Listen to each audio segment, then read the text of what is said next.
So blackberries are in season. Let's say you're cooking plenty, but you've got surplus. So we're gonna go in here with some beautiful blackberries, and you're gonna take a standard white red wine vinegar and you just cover it. So we're making a flavored vinegar. You wanna hit it with a little salinity, salt, about 2 to 3%. I would put in here. You've got natural sweetness in there in the berry, but also sourness, so you might need a little help with sugar.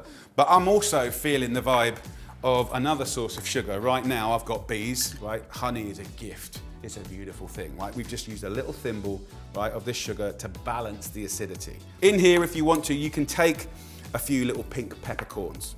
You can take a little bit of herb, get that in the vinegar, and you've got that cold infusion. If you had spices or zest or other things that might benefit from heat, then you can gently heat up that vinegar and infuse beautiful flavors and pour it over things. But look, it's as simple as that. It's as simple as that. So I'm gonna show you how to make this beautiful flatbread with taleggio, which is a funky cheese, in the oven.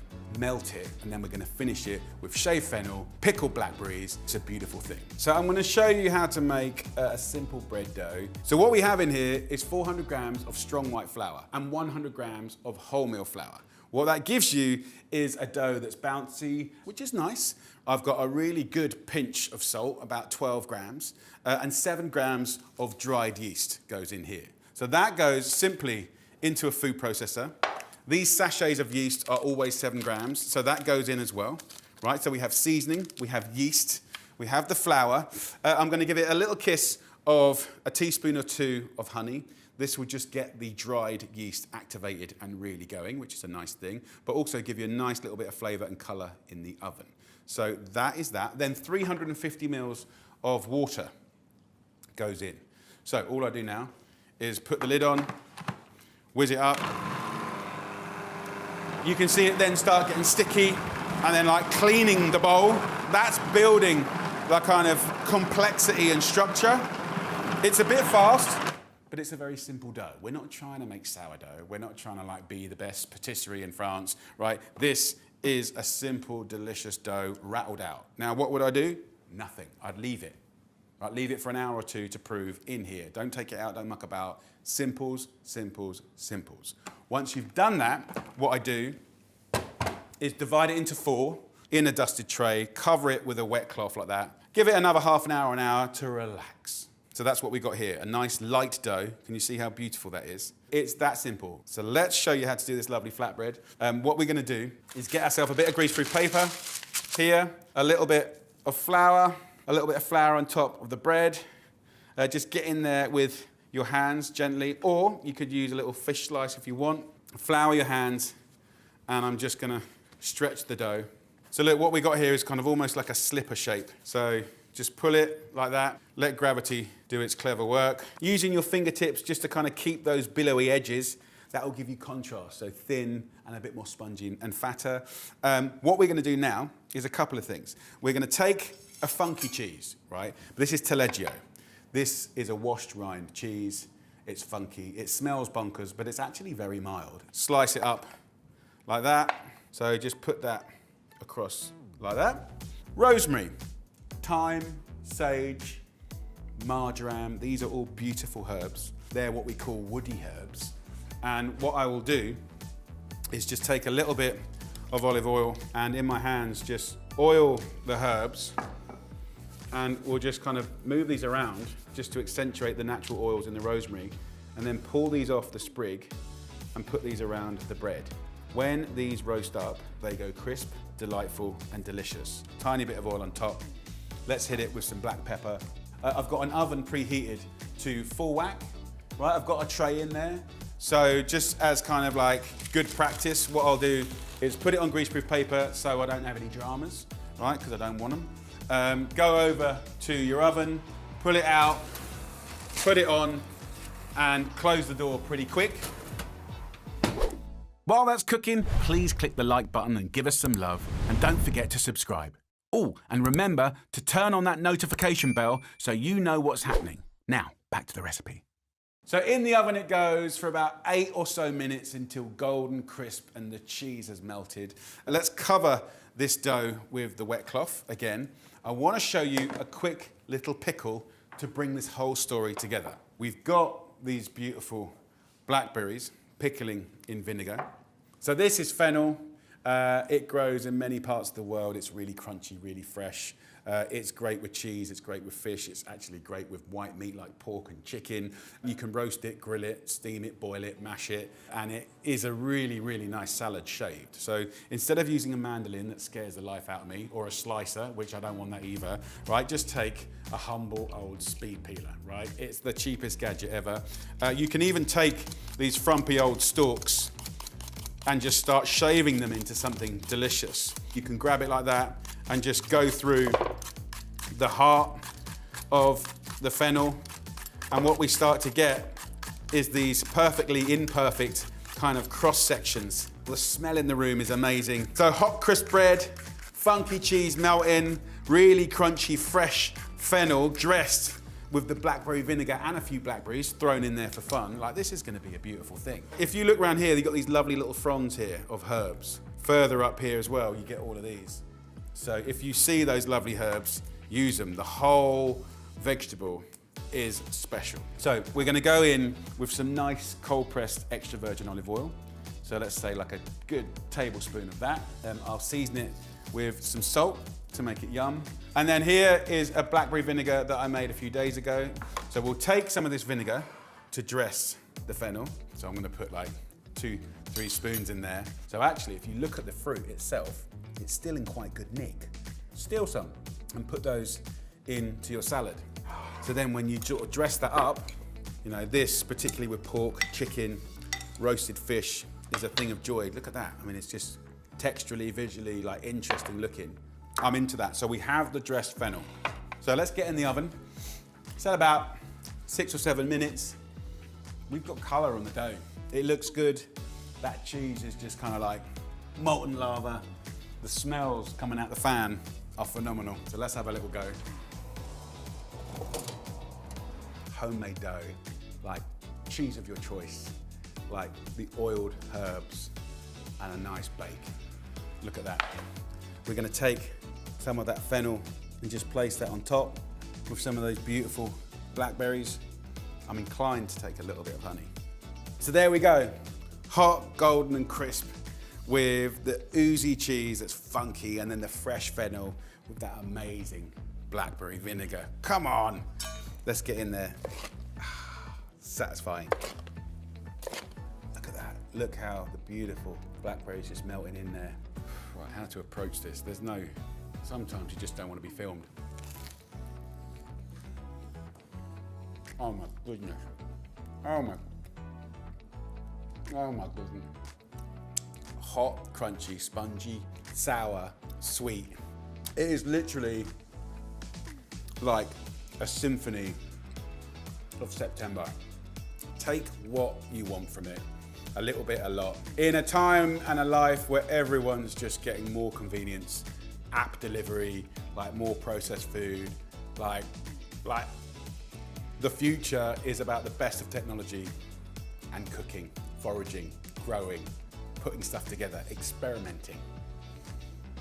Come on, get amongst it. Surf the seasons, enjoy. I'm gonna share with you the most delicious homemade falafel recipe. It's quick, it's easy, it's full of flavor and texture. And to go with that, I'm gonna give you a whole bunch of different sauces, pickles and garnishes that make it exceptional, but most importantly, you can use each and every one of these recipes in so many different ways in your own cooking. So, let's get going. Let's start off with a food processor. I've got 2 tins of chickpeas. Open the tin, and we're gonna get rid of the water, like that, in a sink. So go in with your drained chickpeas. Then plain flour, 1 tablespoon. Harissa paste, 1 tablespoon goes in. 1 teaspoon of allspice. A generous pinch of salt and pepper goes in. So I've got 1 regular bunch of coriander here. I'm gonna take the stalks that a lot of people waste. We ain't wasting them, right? They've been washed, they go in. That's gonna give it a sweetness and a beautiful perfume. I've got a nice lemon that I've washed and just give the skin, just the yellow part, a little rub like that. And I want these falafels to be like light, but full of attitude. So lid on, give it a little pulse. Get a little spatula and go around the rim. You can see that ball going around the side now, so it's telling you that it's actually a really good kind of patty-like consistency. This ball here, I'll roll into about 16 little patties, so I want to get them golden and crisp, and I want to bring out the flavour in all those spices. Falafels are an ultimate, really nutritious and really affordable street food. Roughly chop these into 16-ish, roughly the same size patties. If you get a little bowl of water, they help keep the patties or meatballs nice and smooth instead of kind of breaking. So just wet your hands like this, like that, and then we'll just roll it into a nice little patty like that and just press it down about 2 inches in diameter. I'm going to put it onto a medium heat, and I want a nice lug of olive oil, and I'll lay that falafel straight into there like that. Bit of water. So roll it first, pat it next. It's as simple as that. Roll it, pat it, lay it. We'll keep them small so we can manage this. You'll make filling for 4 generous pitters. So while those falafels cook for about 3 minutes on each side, I've got them on a medium-low heat. I'm not rushing them. I want to show you different expressions of dips, garnishes, and sauces. First up, beautiful organic yogurt. I'm going to take this other half of the coriander and just finely chop it. You could use a pestle and mortar if you want. Beautiful. So I'll take a bit of garlic. I'll go back to this grater here, and I'll just grate half the garlic, like that. And that will be more than enough to make it pungent and delicious. We'll take a little pepper here. We'll take the coriander and the garlic here. The lemon that I took the zest from. So what I don't want this to be is boring.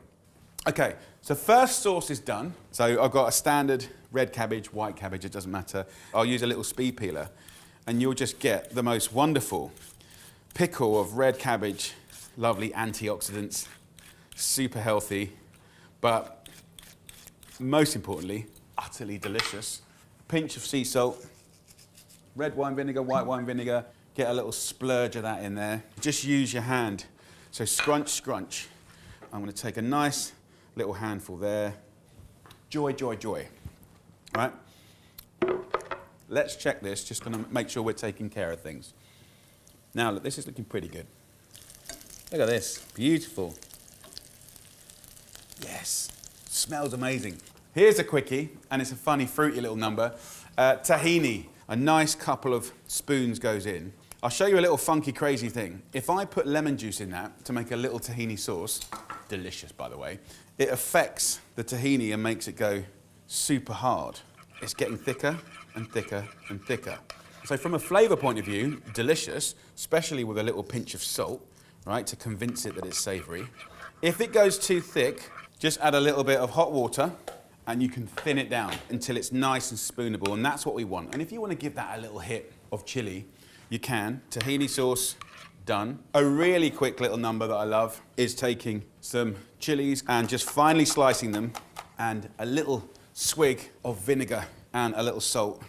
Chilies go in. What I'm thinking here is texture, flavour, like sprinkles, garnishes. So last but not least, I want to show you a very quick cucumber and mint salad. Use any cucumbers you can get your hands on. These are the lovely small ones, which I love. Get a fork and scratch that cucumber like that. This allows seasoning and dressings to get in there. And all I do is put the 3 cucumbers together, slice it up, mix it up into your bowl, and then I just grab the stalks like that, twist it off, just the leaves, finely slice this, and I'll just dress it like a salad. I'll leave it quite chunky. Vinegar, but then the same amount of olive oil. So it's dressed, but still tangy. Use the tips of your finger to dress this salad. So look, let's have a quick wipe down, and these will be ready. So in the 6 minutes it's taken to to cook these lovely falafels, right? We've done beautiful, simple salads, sauces, pickles, little garnishes, sprinkles. Love that. One last thing that you can do if you've got a gas hob is just reheat your pittas. You can put them in the toaster, you can put them in the oven, you can have it cold, but I quite like putting them onto a little gas hob like this. Just take care of it. Get a little set of tongs like this and just have a little eye on it like that. Turn it over and we'll just toast them up. Get them nice and warm, fluffy on the inside and a little bit sort of crispy on the outside. Okay, so pittas are toasted. Falafels are done. Come and have a look. Look how lovely and sizzly they are. Gorgeous. Okay, let's do one. So I'm going to get the knife in, open up the lovely pitta. You can fully open it.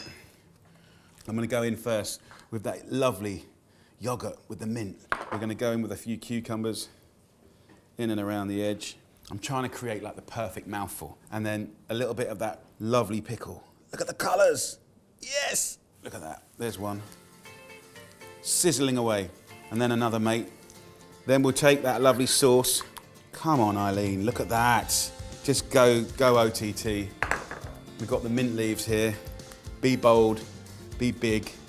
The chilies. And you've got that nice hot pitta. A little bit of oil on top. And then straight on top. Look, I mean, just look at that. That is a picture. Put this on top, and then you put the weight of your body on it. Push it down. I might just cut it in half, just so you can see what's going on in this story. That's what's going on. Gorgeous, decadent. That is full of flavour, full of life, full of nutrition. So guys, if you want the full recipe, and all the shopping lists, simply go to jamieoliver.com where we've got thousands and thousands of recipes and we're always updating it for free with love from me to you. Take care. Right, we're gonna make a super quick Cheats homemade pizza. It's not supposed to be the best artisan pizza in the world, but it is delicious and gorgeous. We can start it and cook it in under 10 minutes, so let's get on with it. And I've got 2 helpers here that are flicking me. And this could be a nightmare, guys. This could be a nightmare, but this is Petal, my 3rd daughter, and this is Buddy, my 4th daughter, who, she's lovely. I'm not a daughter and a boy. Sorry, I forgot. First up, we're gonna have 1.5 cups of self-raising flour. I'm doing it. Try not to have an argument. I did ask her to roll her sleeves up. Apparently that's not very fashion forward. It doesn't matter if your mug is bigger or smaller, it's all relative. Then we put half a mug of water, a pinch of salt, and I just want a tablespoon of oil, Petal. So wazz it up. 30 seconds, 1 minute. And as soon as it starts to clean the bowl, that's good. Not too much flour. Right. So look, here's our dough. And you want it to be sort of stretchy and elastic like this, which is nice. So I'm just going to divide this into 2. What I want them to do is roll out their base into a kind of circle. I've got a non-stick large pan, okay? It's cold. So I put that on a high heat. I'm going to turn on the grill. Every now and again, you can make a big batch of hidden veg tomato sauce. And it's great on pizza. It means you're getting lots of the good stuff in them. Click the link, and Kerry-Ann is going to smash out the recipe, and you will love it. Buds, I'm going to take yours. Now I can just drop this into the pan. We're going to put the tomato sauce, 7 veg, on the pizza base. I'm just going to back spoon that. Buds, what do you want on your pizza, dude? Mozzarella? You like mozzarella? I want some salami. Okay. Now, one of the things about pizza is restraint. Don't overload it. Do you want some Parmesan? And I want some of this. What's that? And Petal's finished. I want this. It's quite nice letting the Parmesan Dad? go around the edge. Dad, I want this. What's that, mate?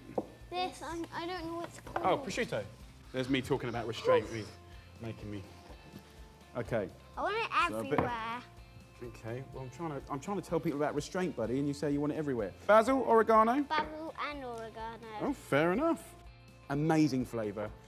Really, really nice. And that'll go straight now under the grill. All right. 2 more minutes. Done. Petal, this is a slightly thicker pizza, okay? We're going to go into the pan. These little finger marks in here are going to trap the sauce. So go a little bit more generous on the sauce. Dad, I need a toilet. Oh, God. Okay. That boy is the death of me. He will go to the toilet anywhere. Anywhere. There's not a place. If I introduced him to the Queen, he'd go, just a minute, ma'am, and he'd just take a slash anywhere. Anywhere. There's nowhere he hasn't been to the toilet. Dude, that is my life right there. He just sprinkle where he wants to. And also, he thinks, you know, etiquette would say that I cut that out. I'm leaving that in for all the parents out there, because you parents are all going, yeah, I've got one of those too. You all right, mate? Wash your hands.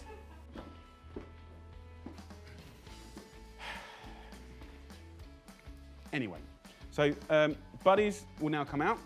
It's taken no time at all. It looks gorgeous. It's crispy skinned, straight on to the board. And then this next one here, this goes straight under. They love balsamic. You can put some fresh basil over the top. Of course, the purist pizza makers are going to take this apart. But when you've got kids, you got to feed them. And you want to give them stuff that they want. And of course, pizza's a treat. But actually, if you trade up from white flour to whole grain flour, you're getting closer to a really healthy pizza. If you do a 7-veg tomato sauce, you're getting towards a healthy pizza. If you restrain the cheese, you're getting a really lovely thing. Who wants some pizza? Me. Gorgeous. Me. You made it. You know what went into it. You didn't made it. Okay, you made it. You made it. Let it cool down. Ooh la la. I've got a bigger one, Mama.